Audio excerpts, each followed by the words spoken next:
next guest remains bearish on the near-term future of oil.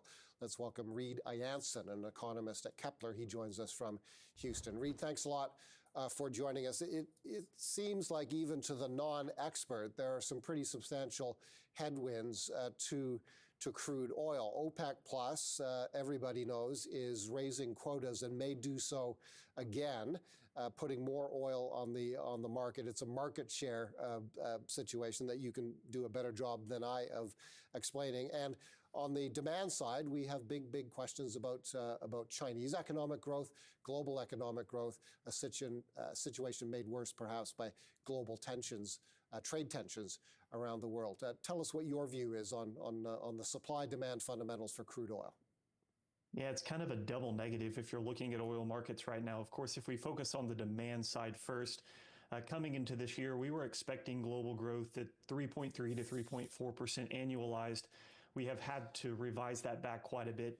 We're thinking growth closer to 2.8%. So of course, that is weighing on our expectations for oil demand this year. And then again, if you shift to the supply side, OPEC Plus bringing on additional barrels, no doubt puts additional pressure on prices.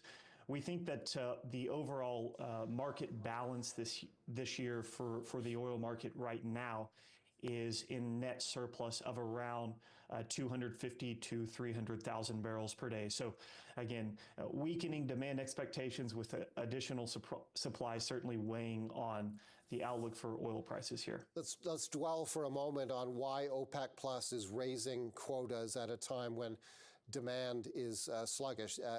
This amounts to Saudi Arabia trying to punish other OPEC Plus members who are who are exceeding their production quotas by putting more oil on the market and deliberately pushing the price down. Is that a fair depiction? I think a better way to think about it is one of compliance. OPEC Plus, of course, has had several countries that were struggling with compliance issues, and thus you had other members of the group saying, look, we want to pump more oil right now. Of course, OPEC has been very disciplined at keeping supply off the market the last year or so, and we just kind of got to a place where the OPEC members, as a collective, said, look, compliance isn't great across some countries, and so we need to go ahead and move to loosen it up here. Of course, as you mentioned, that very much has a downward impact on oil prices. And again, we're kind of watching that Brent price test 60. We'll see if we can push through that key technical level here. What is your target, if you've got one, on West Texas Intermediate crude by the end of this year? We think that it's going to probably continue to trade in the high 50s. Kind of where it is right now. Again, that 55 to 60 level looks like a reasonable target. However, if we're thinking about risks, it's absolutely to the downside. And so if we do see a big move in oil prices one way or the other, it will likely be to the downside, and we will look to test that $50 per barrel level. But our official view at Kpler for now is that we kind of stick to that 55 to 60 range. But again, keeping in mind, the risk is absolutely to the downside here. And what does, let's say, $55 crude oil mean to the U.S. shale producers who, at least at some periods in the fairly recent past, have been important swing players in the market? Yeah, it absolutely has implications for production. We've already scaled down supply expectations for U.S. output this year by roughly 120,000 barrels per day and another 170 KBD next year from initial expectations. So again, the weakening in price that we've seen is absolutely having a downward impact on output.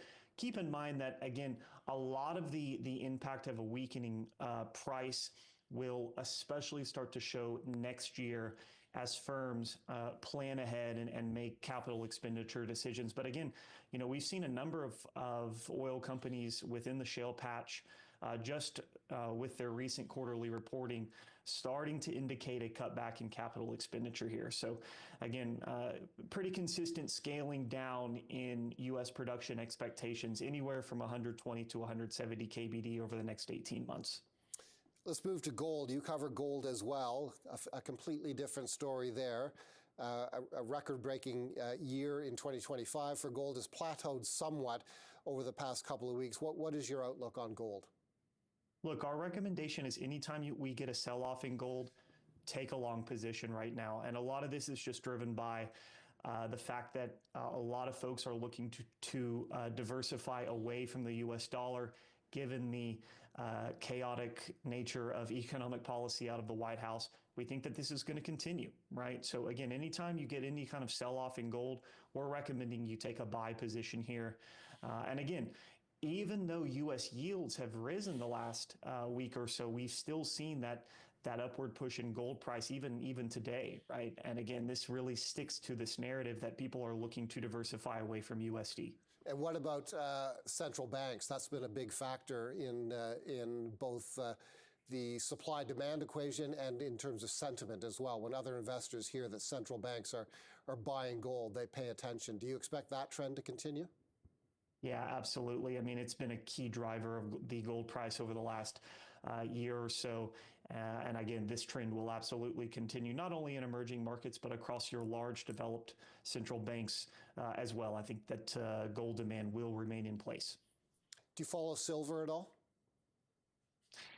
Not too closely, but again, I think silver will be just another good alternative for folks who are looking for that USD diversification play. So again, I don't think that silver will necessarily keep up with the rally we've seen in gold. But again, it's another good opportunity if you're just looking to get out of USD exposure. Reid, thank you so much for this conversation. That's Reid I'Anson. He's an economist at Kpler.